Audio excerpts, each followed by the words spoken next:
Watcher people, how goes it out there? Hope this finds you feeling very positive, feeling very happy in your own skin, and if not, don't worry, you will do one day. This week's Sunday sermon. This week I want to talk about the situation with immigration. Very touchy subject, actually. And one of the things is that we have to understand that several things can be true at the same time, right? It doesn't have to be black or white, one or the other. Because even a fool would be able to work out that there is a really, really negative reaction to the aggressive, uncontrolled, and even weaponized immigration that we're seeing now, even more amplified, but it's been going on for quite a few decades. You know, there's in each of our countries, I don't know where you're watching this from, but each of our countries, we've got enough of our own shitheads, haven't we? You know, there's enough dysfunction in our own countries with our own countrymen. And so to then, and like if you look at sort of public services in countries, they're almost non-existent now. You know, there's a real issue wherever you go, and I'm someone who travels, not too much, but travels enough to see that this is a world problem, right? It's not something that is specific to just one country. Everywhere you go, you can see that there is some really, really suffering people, you know. There is more homelessness than I've ever seen in my lifetime. There's more addiction. There seems to be a lot more mental health issues going on. And I think that's probably a lot to do with the way that our world is going and how so much lack of care to the people is showing up in every facet of society.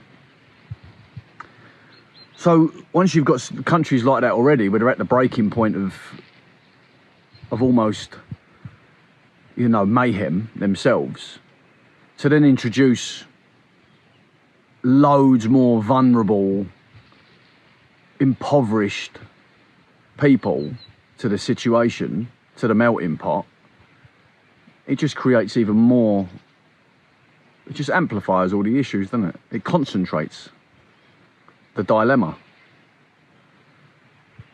And, you know, personally speaking, right, I can only speak for myself, you know, and my opinions are based on my own experiences in this world. What I see in this real propelled, aggressive, accelerated immigration is that most of the people coming over to these countries, they're all just, you know, I think they've been promised a better life. A lot of them have had terrible experiences in their own countries, and we'll get to that in a bit. And they just want to come to somewhere where they've got an opportunity to be able to put food on the table for their kids, give their kids maybe a better life than they had, which is what we're all trying to do, right? But of course, there's a percentage of the people migrating, very often under the pretense of seeking asylum, economic migrants a lot of the time. There's a percentage of them that are, of course, dysfunctional, have got mental health issues. I think probably there's a lot of them are sleeper cells as well, meaning that the intelligence agencies, they're assets of the intelligence agencies, whether they're conscious of that or not, I don't know. But I'm aware that there is a very sophisticated technology that has been around for many a decade that is able to control the minds of individuals and then lead them to do the most abhorrent and heinous things. And so let's get to that part, right? Because what we're seeing very often is that the people who are migrating to Europe, let's use Europe as an example, they are people who most likely have come from the war-torn Middle East. And now, why is the Middle East war-torn? Well, it's because of the foreign policy of our compromised and corrupt politicians, isn't it? First and foremost. You know, like, in my young life, I've seen so many different wars, whether they're proxy wars or whether they're lawful wars, you know, to take out whoever hasn't got a federal reserve in their country, or whoever won't play by the book, whether it's Saddam Hussein or Gaddafi or whoever else, you know. And I think the thing is that, like, there is this serving many a purpose for, like, when I say, like, the state, right, because, like, I see it all as one thing, because I think they're cooperating across borders, right? They don't see any borders. They just see the world as their fucking treasure chest, and they can do what they want to it. And this is just the state to me now. It's like that's it. Like, and that encompasses America, the UK, Israel, all the other little players within the UN and NATO, you know, and probably even further. I feel that it's getting more and more centralised, which is part of the agenda for a one world government, all the time. And so, like, to refer to them as just as the state, I think the state wants many things from these places, right? They want to make those places impoverished, so they go there and steal the oil, or they steal the gold, or they bankrupt them, or they put them in debt until they play by the rules. And then also, one of the things is, once they've, again, you've got to take into account as well, we're talking about the military industrial complex, which is only run for money. So there's absolutely no profit in peace whatsoever, as is there's no profit in cure. And we'll do another Sunday sermon about that maybe in a few weeks. So that greedy bastard, the military industrial complex and all of its shareholders, they want war. Never doubt that. They want war. They want to build more fucking fighter jets, more tanks, more bombs, more bullets, more guns. And that's the plan, right? If you're constantly kept in war, then that machine keeps getting fed. And so the shareholders of these calculated, cold shareholders, they don't give a shit whether there's people dying. They just want to see their money roll in, you know. And one of the other benefits for the state is that they cause so much destabilisation in that region that then they all of a sudden end up with people looking to get out of those countries, or being told to a lot of the time as well. It's not safe for you here anymore, we're going to bomb the fuck out of the place, so you better head to Europe. And then, of course, all the other players in Europe, all the other compromised leaders, all the other nonces, they're all playing by the same book, aren't they? So it's lockstep all the way. Borders are wide open. They know what they're creating. So through destroying the destruction of these other countries based on a very, very loose narrative of the bogeyman, you know, and they're going there to save the benevolent intelligence agencies, and the war machine is going there to save people from whichever bad Bond villain they've decided upon this time round. And I mean, look, just look at 9/11, for example. I mean, it's very, very easy to know that that was an operation, the Twin Towers was an operation carried out by interoperable multinational intelligence agencies working together, right? For what? to then be able to say that it was Iraq, and that's it now. We have to go to Iraq because they've got weapons of mass destruction, which was all, again, it was just all an absolute fake narrative. Like, proliferated across every main channel in the world, how dangerous Saddam Hussein was, how dangerous Iraq were, how they had nuclear weapons, and what happened? You know, there was a million people marched in London, and God knows where else around the world, but over a million people marched through London. I think it was the biggest march in history to stop the UK getting involved in that Gulf War, to invade Iraq. Did they listen? Did they fuck?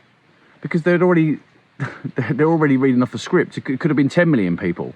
Wouldn't have made no difference, because they've already decided that's what they're going to do. And all the rest of it is just theatre to make the public go along with it. Instill fear in people, and then they'll allow the most fucked up stuff just to go on under their watch. And it's the same very much now with what we're hearing with Iran as well, is that Iran have got nuclear weapons, they want to kill everyone, so we better go over there. Better go over there, roll out the same playbook. I mean, like, so some of these script writers, I mean, like, seriously, they must be thinking, how the fuck are we still getting away with this? Well, bread and circuses, perhaps. That's another story as well. So you end up, right, with all of these people can't live in their own countries because they're being terrorised or being bombed, or it's just not a nice place to live, you know. And so they're promised riches, they're promised houses, they're promised safety in the European countries, so that's where they head. And this is all being done, right, for so many different reasons. First, you could say that it's to erode national identity in different countries, because then no one really knows who they are anymore. No one has any sort of shared values or common principles. And so then very much it's easy to lead them astray. It's easy to then instill even more surveillance and take away even more freedoms and civil liberties, based on the fact that not many people will remember what it was like, because, you know, all of over the generations, the national identity has been ruined. So back in the day, what everyone would have gone, fuck that to, now people accept because they just don't know, because there's no one around anymore. And there's been no sort of a strong thread going through the national identity to be like, well, hold on a minute, we don't go for that. So they've just turned everything into a melting pot. So everyone's confused. And through that confusion, they're able to get away with a lot more stuff than they probably previously were allowed to. And then as well, because of the hype of unsafety, which is always a question, right? They're getting people to live in fear, saying that, oh, there's barbarians coming over, or they're all fighting age men, and there's gonna be this happening, and they're rapists and they're killers and all this. So if you feed that narrative to a public long enough, then that public will probably live in so much fear, then they'll readily accept biometric IDs, biometric ID entry points, facial recognition, you know, like the stuff that is in, you know, dystopian futuristic films that we've grown up with, going, whoa, mate. You know, and that is something that the technocratic, psychopath, otherworldly fuckers are trying to instill, to create in this world, so we all live in a digital prison. And I know, listen, I say it all the time, I'm preaching to the converted, and this is an echo chamber of my own making. But still, maybe it's good, because very often the reason we've been so fooled by this illusion is because of repetition. So if they're going to use the programming in a negative way, then fuck me, we should do it in a positive way, shouldn't we? So I'll keep going then, all right? I'll fucking keep going. And then the other thing is as well, right, is that if you're creating this influx of foreign invaders, as they're so called or so branded, then what tends to happen is that you are going to get friction, right? And you are going to get situations where, whether they're false flags or whether they're planned or whether they're these are like intelligence agency assets, or they're people who are their mind controlled and they're acting at the behest of the intelligence agencies. Again, whether they're conscious of it or not, I don't know. And I think the thing is one thing to remember as well is that like a false flag doesn't mean necessarily that someone hasn't died, right? A false flag just means that they've killed someone for a purpose, be able for rage bait, to get a reaction from the public. And so if this is all going on, and then all of a sudden this patriot movement is rising, and then there's immigrants, and perhaps it's like very often then Muslims as well, you can kind of see that there is this they're orchestrating a civil war, and that is just playing into the hands of the people who are moving the chess pieces around the chessboard. You know, those in the shadows, all right? It's just playing into their agenda, into their plan, because they want civil war. Because once there's so much chaos, they can give the solution of martial law, and then all of the points that I just mentioned, the biometric entry points, facial recognition everywhere, tracking and tracing, you know, like everything they want to do, they can do that based on a situation that we've created, or we've reacted to, that has created so much chaos that they spoon feed us order.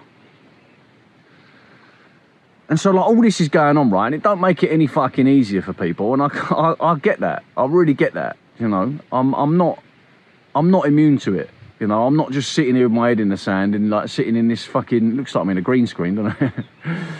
I'm just sitting here, you know, like, and everything's passing me by. Of course not. I've got 3 young children. I've got a big, fat, fucking vested interest in how this world works. You know, and that's why I do what I do. That's what I say what I do. That's why I'm always putting my head above the parapet. I'm always putting myself on offer. Because I want to support positive change in this world. So I'm not in denial about any of it whatsoever. And it's happening here. It's happening fucking everywhere. Do you know what I mean? It's not any different wherever. You might think that it's happening worse where you are, but trust me, this is affecting every single country in Europe and far beyond. And again, the agenda is it's a police state. It's a one world government. It's digital prison. The enslavement of mankind.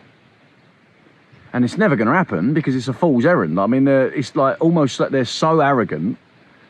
And with arrogance, when someone is so arrogant, when someone is, I think the two things is arrogant and desperate is what that other, whatever that is out there that is trying to implement all this stuff, that other source.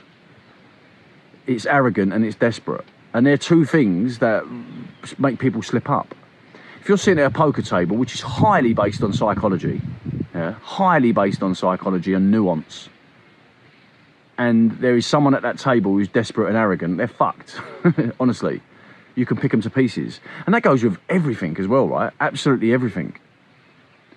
You know, having played lots of different sports over the years, especially something like boxing, if someone's got any arrogance or desperation, like, oh my God, did you see that? Can you see that? Jesus.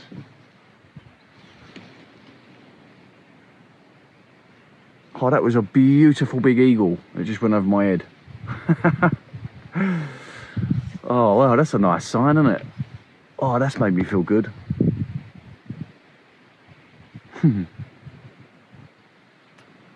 that's made me feel a bit emotional, that is. Do you know what? I always take those signs as just a cosmic validation that we're doing what we're here for. You know, I really believe that. I really believe that nature's got our back and she's stirring like we are. And those little moments like that just make you realise you're not alone in all this. And so just to go back to what I'm saying, like, that's their plan, right? And I don't believe it's ever going to, I truly, truly in my heart, I know it's not going to come to fruition. And yeah, we've got bumpy rides ahead. Yeah, I'm not going to sugarcoat it. But we've been through enough bumpy stuff already, haven't we? And like, it's like fucking every week now, who gives a fuck? That's how I feel about it. I'm like, so what? Bring it on, you pricks. Maybe that's just me. And the thing is what we have to do all the time is we have to take a deep breath from it all. All right? We have to take a real deep breath. When it kicks off, when we see something like we see with this Henry Novak fella, and I mean that I could spend time picking that to pieces, but I mean it looks so ridiculous that, you know, it's Charlie Kirk again, or it's fucking Donald Trump getting his ear shot, or it's fucking whoever it is, that lady on the Ivanka, whatever her name was, on the bus who got supposedly chopped up. Like, to me, like, just looking at any of this stuff, it just looks so fucking ridiculous to me, you know. And I mean, we know, like, George Floyd, like, it was just, all of it was picked to pieces. It's just so obviously, like, to me, that's a sure sign that they're losing their grip, is that the absurdity is on fucking steroids now. It's on crystal meth, mate. Like, it's like gone. It's like, what? You actually think we're going to believe that? Fuck off.